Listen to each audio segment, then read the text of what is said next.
느헤미야서 8장에서 13장에서 보면 이스라엘 백성들이 바벨론의 포로로 끌려갔다가 70년이 지난 다음에 다시 귀환을 하는 예루살렘으로 귀환하게 되는데, 거기에서 언약을 세우고 또 다시 종교 개혁이라고 그럴까요? 그러한 역사를 이루는 그러한 내용을 담고 있습니다. 특별히 13장에서 보면 이 느헤미야에 의해서 어떤 변화가 있었는지를 이야기하고 있습니다. 느헤미야는 바벨론에서 태어났습니다. 아버지가 이 바벨론의 포로로 끌려가게 됐고 그곳에서 태어났습니다. 그러나 놀라운 것은 이 느헤미야가 그 페르시아의 아닥사스다 1세 때 술 간원이 되는 거예요. 큰 벼슬을 하게 된 거죠.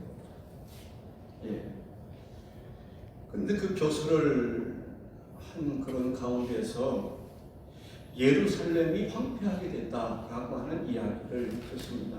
그때가 주전 445년경으로 여겨집니다. 그때 페르시아 왕의 허가를 받아서 유다 지방의 총독으로 오게 됩니다. 와서 무엇을 하려고 그러냐면 성벽을 쌓는 거예요. 이 성전이 건축되었고 성벽이 없으니까 이 불량배들도 들어오고 방해하는 사람들, 어떻게 보면은 이 적과 같은 사람들도 들어오는 거예요. 여러 가지 문제가 많죠. 그래서 성벽을 쌓아야 되겠다. 성벽을 쌓는 일을 느헤미야가 이제 하는 것을 볼 수가 있습니다. 근데 성벽을 쌓을 때 포로에서 귀환한 사람들이 성벽을 쌓습니다. 이 사마리아 사람들을 배제시켰던 것을 볼 수가 있습니다. 그럴 만한 충분한 이유가 있었습니다. 이제 그 느헤미야가 했던 일은 바로 모세의 율법을 전수하는 일이었습니다.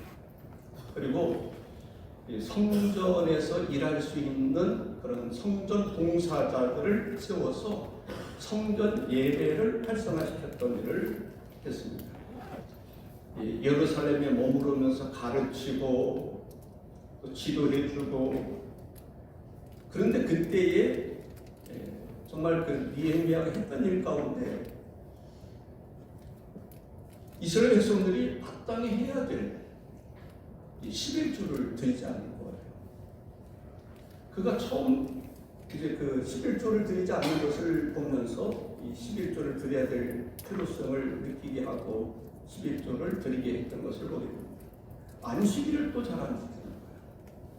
그래서 안식일을 거룩히 지키도록 조치를 취하는 것을 우리가 볼 수가 있습니다. 또 레위인들이 사명이 있는데 이 성전에서 예배하는 그 예배를 잘 섬기고 예배할 수 있도록 하는 그 영적인 일을 해야 되는데 그러한 영적인 일을 안 하는 거예요. 그랬을 때 바로 느헤미야가 그 일에 대해서 이제 지도하는 것을 볼 수가 있습니다. 그런 지도를 하고 이제 페르시아로 다시 돌아갔다가 왕과의 약속이 있었기 때문에 다시 돌아왔는데 보니까 이제 그런 일들이 일어났던 것을 보게 됩니다. 느헤미야가 했던 일이 있어요. 예루살렘에 총회가 있는데 그 거룩한 어떤 공동체에서 여기 보니까 암몬 사람과 모압 사람들이 들어오지 못하게 했던 것을 볼 수가 있습니다.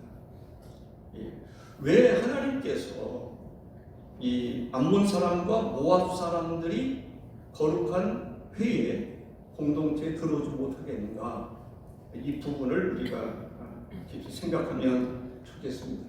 이러한 결단이 오늘날에도 저는 필요하다고 생각합니다. 1절과 2절에 보면 그날 모세의 책을 낭독하여 백성에게 들렸는데 그 책에 기록하기를 암몬 사람과 모압 사람은 영원히 하나님의 총회에 들어오지 못하리니 이는 그들이 양식과 물로 이스라엘 자손을 영접하지 아니하고 도리어 발람에게 뇌물을 주어 저주하게 하였습니다. 그러나 우리 하나님이 그 저주를 돌이켜 복이 되게 하셨다 하였는지라 했습니다.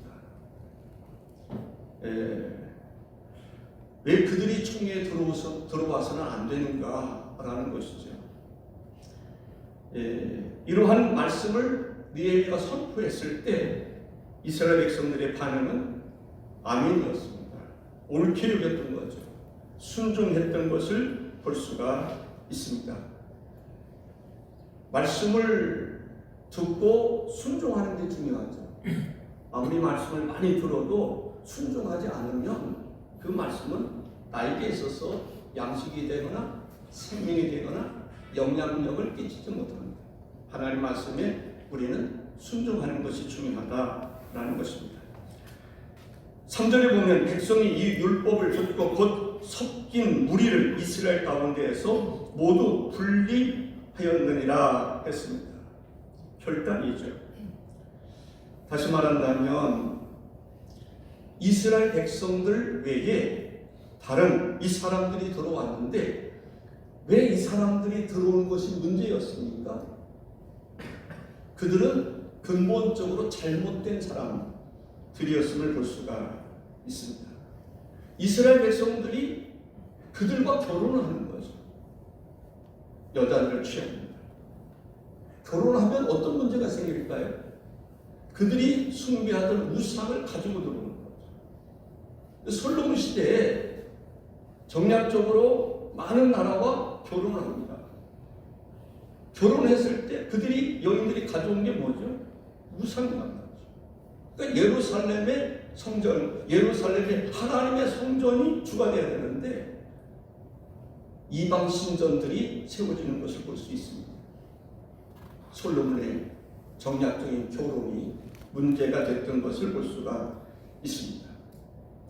이러한 일들이 이스라엘에 다시 일어났던 것을 볼 수가 있습니다. 신명기서 23장 3절에서 6절에 보면 그 이유에 대해서 다시 이야기합니다. 암몬 사람과 모압 사람은 여호와의 총회에 들어오지 못하리니 그들에게 속한 자는 10대뿐 아니라 영원히 여호와의 총회에 들어오지 못하리라. 그들은 너희가 애굽에서 나올 때 떡과 물로 너희를 길에서 영접하지 아니하고 메소포타미아의 부돌 사람 부올의 아들 발람에게 뇌물을 주어 너희를 저주하게 하려 하였으나 내 하나님 여호와께서 너를 사랑하심으로 내 하나님 여호와께서 발람의 말을 듣지 아니하시고 내 하나님 여호와께서 그 저주를 변하여 복이 되게 하셨나니 내 생명에 그들의 평안함과 형통함을 영원히 구하지 말지어다 라고 말합니다. 이스라엘 백성들이 애굽에서 출애굽했을 때 지치고 피곤했습니다. 배가 고팠습니다. 사실 이들은 누굽니까? 아브라함의 조카 롯의 후손들입니다. 그들은 아브라함에게 은혜를 입은 사람이에요.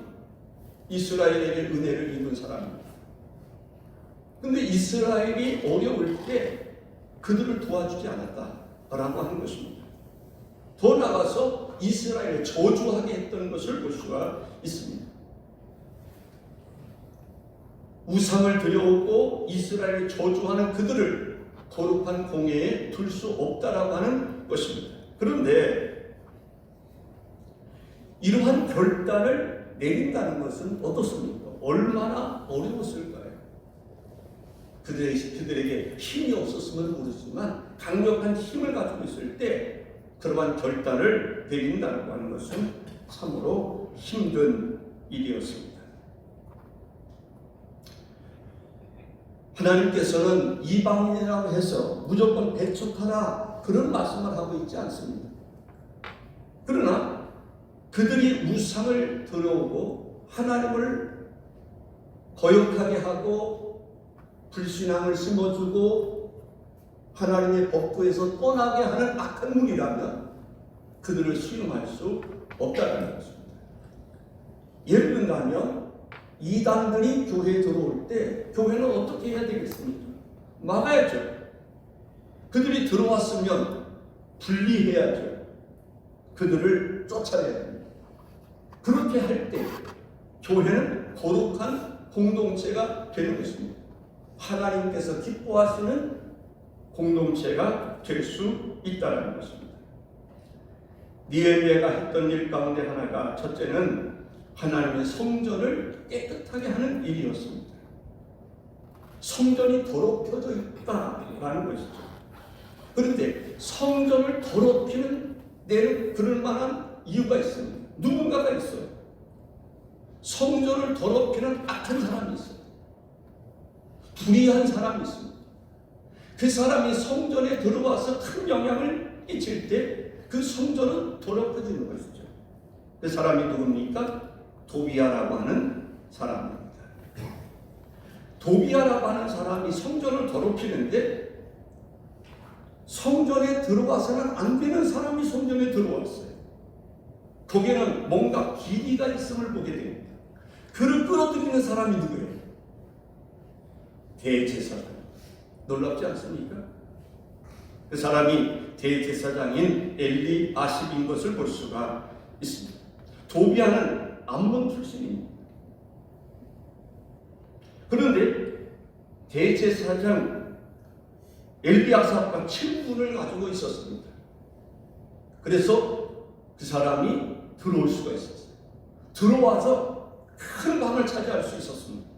좀 이따 말씀드리겠습니다만은 성전에 출입하면서 큰 방을 가지고 있었어요. 그가 원했던 것은 뭐예요? 주도하려고 했던 게 뭐예요? 영향을 끼쳤던 것은 혼합주의입니다. 기독교는 혼합 종교가 아닙니다.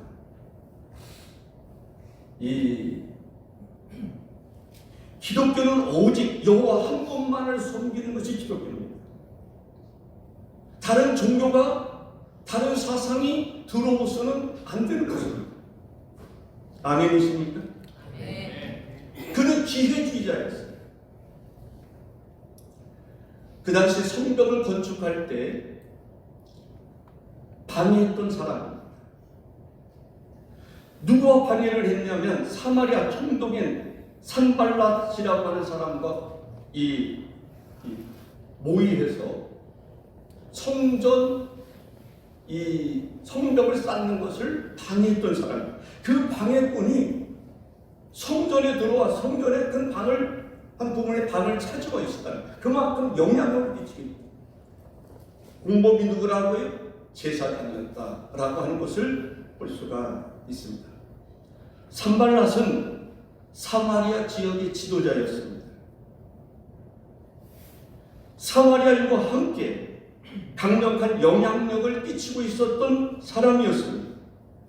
바로 도비아라고 하는 그 사람은 산발랏과 함께 성벽 쌓는 것을 방해했던 것을 볼 수가 있습니다. 저는 하나님 앞에 기도할 때 오늘 두 가지 본문을 가지고 실험을 했습니다. 어떤 말씀을 볼 것인가? 그러다가 본문의 말씀을 보게 됐습니다. 도비아는 악한 사람입니다. 불의한 사람입니다. 그 사람이 예루살렘에 들어와서 중요한 자리에 차지하면서 영향력을 끼치고 있었던 것을 볼 수가 있습니다. 문제는 산발랏과 같은 이방인과 교류하고 있었던 제사장의 문제였던 것을 볼 수가 있습니다. 도비아는 대제사장의 도움을 받아서 큰 방을 차지했습니다. 그 방은 어떤 방입니까? 그냥 큰 방의 규모가 큰 방의 문제가 아니었습니다. 기가 막힌 것을 우리가 볼 수가 있습니다. 느헤미야서 13장 5절에 도비아를 위하여 한 큰 방을 만들었으니 그 방은 원래 소재물과 유향과 그릇과 또 레위 사람들과 노래하는 자들과 문지기들에게 11조로 주는 곡물과 새 포도주와 기름과 또 제사장에게 주는 거제물을 두는 곳이다. 아니 세상에 이러한 곳을 누구에게 맡겼다고요? 누구에게 주었다고요?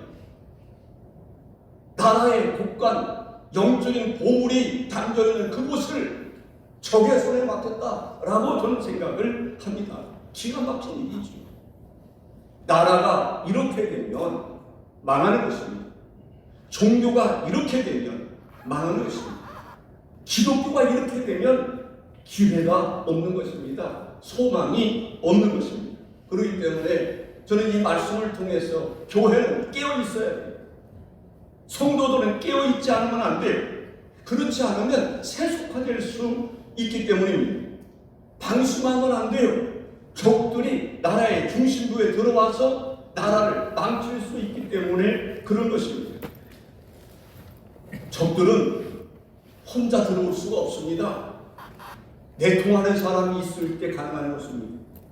나라의 예를 들어서 권력자들이 적과 내통하게 되면 어떻게 됩니까? 적들이 들어와서 나라의 곳간을 허물어버리는 것입니다. 영적인 그러한 부분을 허물어버리는 것입니다. 그렇기 때문에 우리는 깨어 있어야 된다라는 것입니다. 그런데 그러한 상황에서 느헤미야가 결단을 합니다. 어떤 결단을 합니까?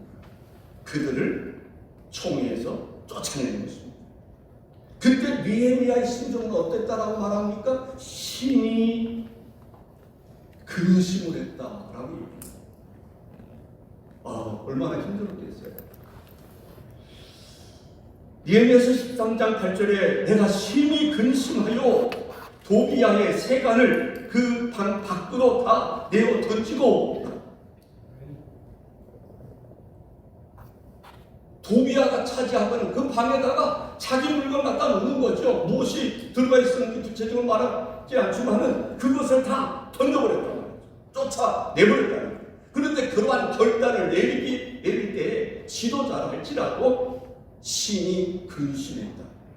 신이 근심스러운 일이라 할지라도 나라를 책임지는 지도자라면 단호하게 결단을 내려야 된다라고 생각합니다. 종교 지도자라면 그러한 상황에서 중요한 결단을 내려야 된다라는 생각을 해보게 됩니다. 혼합주의가 문제입니다. 자유민주주의에 있어서 공산주의와 혼합하면 문제가 되는 것입니다. 타협하면 문제가 되는 것입니다. 우리 그리스도인들에게 있어서 신본주의와 인본주의가 타협되면 안 됩니다. 기독교는 진리에 관하여는 확실해야 됩니다. 타협하면 안 됩니다.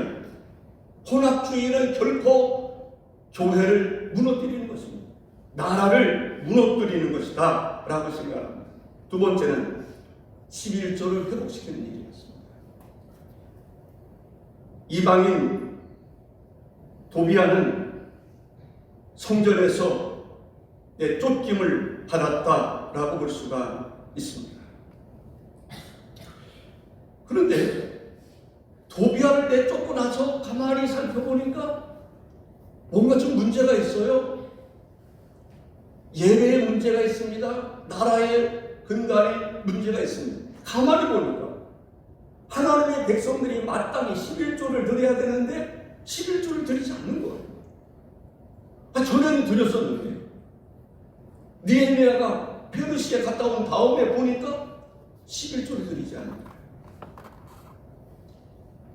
11조를 드리지 않는데 어떤 문제가 있습니까? 11조를 드려야 성전 관리가 가능했단 말이죠. 11조를 드리지 않으면 성전 관리가 안 돼요. 예배가 제대로 이루어지기가 어렵다는 거죠. 11조를 드리지 않으니까 성전에서 사역하는 레위인들의 사역자들이 월급을 줄 수가 없어. 생활비를 줄 수가 없어. 그러니까 어떤 문제가 생겨요? 11조를 드리지 않으니까 성전 관리가 부실하고 사역자들에게 생활비를 주지 않으니까 이 사람들이 굶어 죽을 수는 없잖아요. 그러니까 제사장의 직분, 성전에서 맡겨진 사명 감당하지 않고 다 고향으로 가서, 농촌으로 가서 농사 짓고 있단 말이죠.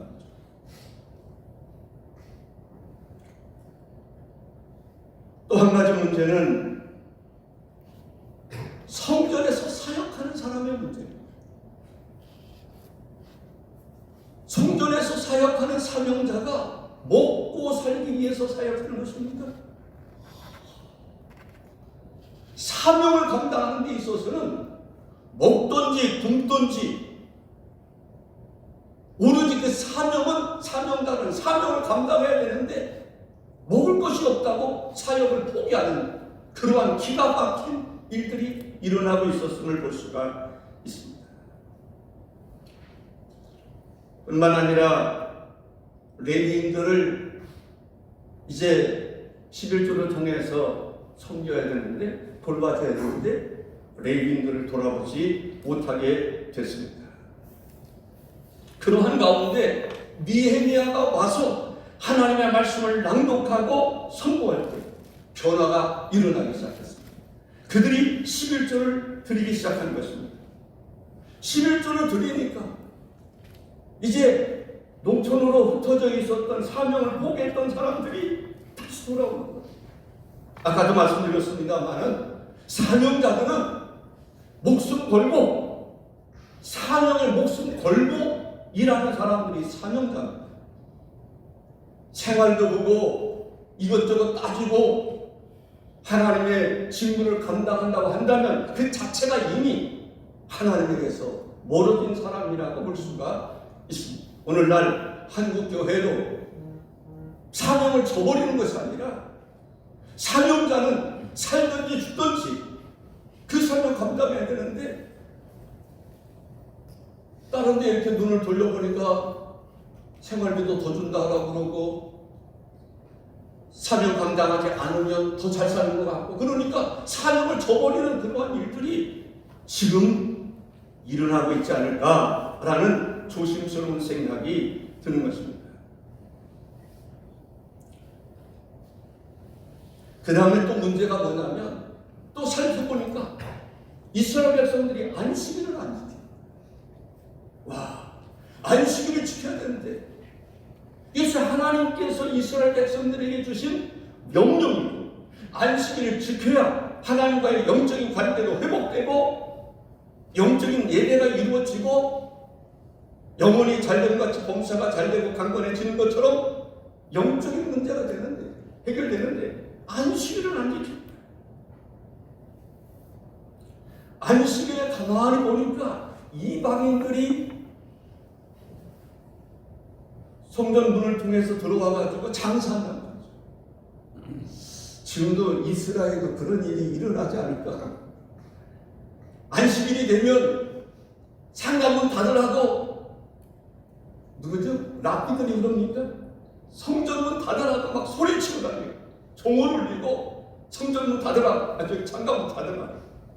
그런데 가만히 보면 좀 더 장사하고 싶어가지고 서로 다투고 그런 모습을 제가 본 적이 있습니다. 안식일에 보니까 이방인들이 들어와가지고 장사한단 말이죠. 그런 것이 결국은 이스라엘 백성들에게 있어서는 영적인 탈선, 영적으로 문제들이 계속 생기는 것을 볼 수가 있습니다. 느헤미야서 10장 31절에 그들은 이렇게 고백한 적이 있습니다. 혹시 이 땅 백성이 안식일에 물품이나 온갖 곡물을 가져다가 팔려고 할지라도 우리가 안식일이나 성일에는 그들에게서 사지 않겠고, 일곱째 해마다 땅을 쉬게 하고 모든 빚을 탕감하리라 하였고, 이런 결단을 내린 바가 있어요. 그런데 느헤미야가 그들에게서 떠나서 페르시아에 갔었던 동안에 이러한 잘못된 변화가 일어났던 것을 볼 수가 있습니다. 안식일을 지키는 것은 하나님께서 우주 만물을 창조하시고 엿새 동안 창조하시고 그 다음에 쉬셨던, 안식하셨던 그것을 기억하여 지키는 것입니다. 노동을 중단하고 성회로 모여서 하나님을 경배하며 예배하는 날이 안식일입니다. 느헤미야서 13장 15절 16절에 보면 그때 내가 본즉 유다에서 어떤 사람이 안식일에 술투를 밟고 곡식단을 나귀에 실어 운반하며 포도주와 무화과와 여러 가지 짐을 지고 안식일에 예루살렘에 들어와서 음식물을 팔기로 그날에 내가 경계하였고 또 두로 사람이 예루살렘에 살며 고기와 각양 물건을 가져다가 안식일에 예루살렘에서도 유다 자손에게 팔기로. 이제 감이 잡히시죠? 그러니까 안식일을 범하게 되는 것이 이방인들이 물건을 가지고 들어와서 팔 때 하나님의 백성들이 그들을 사지 않도록 결단을 해놓았음에도 불구하고 신앙심이 식어져서 그들의 물건을 사고, 그러니까 결국은 안식일을 하나님께서 제정해 주셨지만은 안식일을 지키지 않는 나라가 되었음을 볼 수가 있습니다. 그때 17절을 보면 내가 유다의 모든 귀인들을 꾸짖어 그들에게 이르기를 너희가 어찌 이 악을 행하여 안식일을 범하느냐 라고 말하는 것을 보게 됩니다. 그리고 나서 성전문을 닫으라 라고. 성전문을 닫으라. 성벽의 그 문을 닫으라. 그래서 안식일에 그들이 들어오지 못하도록 했던 것을 볼 수가 있습니다. 오늘날 주의를 지키지 않는 사람들은 어떻게 해야 되나 라는 생각을 해보게 됩니다. 주의를 지키지 않는 사람. 이스라엘 공동체에서는 어떤 놀라운 종교 개혁과 같은 변화가 일어났습니다. 오늘 우리 금성교회에서도 이런 변화가 일어나지 않겠습니까? 이 나라에도 이러한 놀라운 변화, 결단이 서야 되지 않겠나라는 생각을 해보게 됩니다. 네 번째는 우상을 숭배하는 사람들이 있었다. 우상을 숭배하는 사람들을 가만히 보니까 이방 여인들과 결혼하다 보면 이방 여인들이 우상을 들고 오는 거예요. 이 문제는 어떻게 할 것인가? 어떻게 보면 이방인들이 결혼해서 자기 가족이 된 거예요. 유대인들의 가족이 되는 거예요. 그들에게서 자식도 낳는 거예요. 근데 이 문제는 어떻게 할 것이냐라는 것입니다. 이방 여인들이 가져온 우상들이 있습니다. 아스돗 사람들은 다곤신을 숭배했고, 암몬 사람들은 밀곰을 숭배했고, 모압 사람들은 그모스 신을 섬겼습니다. 하나님께서는 율법적으로 이방인과 결혼하는 것을 금한 바가 있습니다. 금하는 이유가 뭘까요? 그들이 섬기던 우상을 섬길 것을 하나님이 보시고 금했던 것을 볼 수가 있습니다. 사랑하는 성도 여러분, 혹시 예수 믿지 아니하는 사람들과 결혼하게 될 때 명심하십시오. 그들이 가져오는 섬기던 우상을 섬기지 말아야 돼요. 그리고 책임감을 가지고 그리스도의 복음을 전해서 예수 그리스도를 믿는 믿음의 사람 되도록 해야 하는 사명이 불신자들과 결혼하는 사람들의 사명이 아닐까라는 생각이 듭니다. 출애굽기 34장 12절에 너는 스스로 삼가 내가 들어가는 땅의 주민과 언약을 세우지 말마 그것이 너에게 올무가 될까 하노라 했습니다. 느헤미야는 이방인과 통혼한 사람들에 대해서 어떻게 했는 줄 아세요? 머리털을 뽑았다. 머리털을 주워 뽑았다. 25절에 보면 내가 그들을 책망하고 저주하며 그들 중 몇 사람을 때리고 그들의 머리털을 뽑고 이르되 너희는 너희 딸들을 그들의 아들들에게 주지 말고 너희 아들들이나 너희를 위하여 그들의 딸을 데려오지 아니하겠다고 하나님을 가르쳐 맹세하라 라고 말합니다. 어떻게 이럴 수 있느냐라고 말할지 모르겠어요. 아니 머리털을 뽑다니. 그것뿐만 아니라 때리고 머리털을 뽑고, 그러나 이러한 결단이 없으면 하나님 앞에 바로 설 수 없다라는 사실을 우리가 기억해야 할 것입니다. 그리고 이방 여인들을 추방하는 것입니다. 아내를 추방하겠습니다. 결단을 내리는 것입니다. 여호수아처럼 나와 내 집은 오직 여호와만을 섬기겠다라고 하는 그런 결단이 오늘 우리들에게 있어야 됩니다. 그렇지 않으면 우리도 모르게 혼합기에 빠지고 불의에 빠지고 세상에 오염되고 세상을 쫓아 살아가게 된다라고 하는 사실입니다. 에스라는 통혼한 사실을 알고 에스라서 9장 3절에 내가 이 일을 듣고 속옷과 겉옷을 찢고 머리털과 수염을 뜯으며 기가 막혀 앉으니 라고 말하고 있습니다.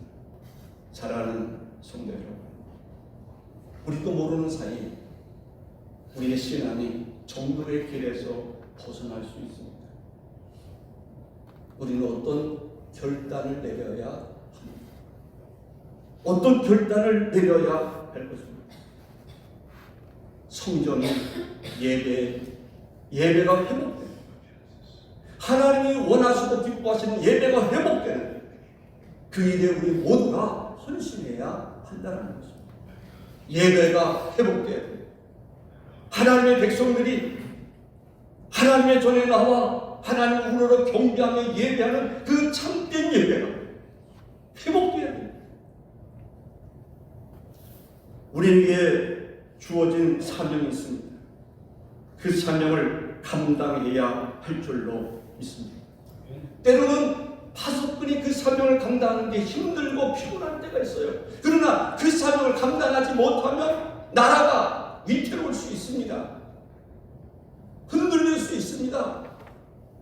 적들을 위에서 문을 열어주면 안 됩니다. 나라도 마찬가지입니다. 적들을 위해서 문 열어주는, 정책적으로 불의와 타협하는 적들을 뚫어주는 그러한 나라가 되는 나라가 위태로워질 수 있습니다. 교회도 마찬가지입니다. 하나님의 진리와 더불어 살아가는 삶이 교회의 삶이 되어야 돼요. 신앙적으로 거룩한 예배가 회복되고 그리스도인들이 감당해야 할 의무를 다할 수 있는 성도가 되어야 될 줄로 믿습니다. 우리도 예배가 회복되고 11조가 회복되고 주일이 회복되고 주어진 사명 감당할 수 있는 그러한 교회가 될 때 하나님께서 그 교회를 통해서 놀라운 역사를 이루어 주실 줄로 믿습니다. 이방인의 문화가 들어오면 안 됩니다. 경계해야 됩니다. 우상 문화가 들어오면 안 됩니다.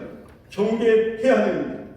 공산주의가 들어오면 안 됩니다. 공산주의는 기독교를 멸망시키려고 하는데 목적이 있습니다. 그렇지 않으면 그들의 공산주의가 성공할 수 없기 때문에 그런 것입니다. 교회를 허물려고 그러는 사람들, 그들을 교회는 경계해야 됩니다. 그래야 우리 교회가 바르게 설 수 있고 성도들이 바르게 설 수 있고 나라도 바르게 설 수 있다라고 생각을 합니다. 모든 일에 기도로 시작하고 기도로 끝나는 하나님의 임재를 늘 경험하는 우리 사랑하는 우리 금속교 모든 성도들 되시기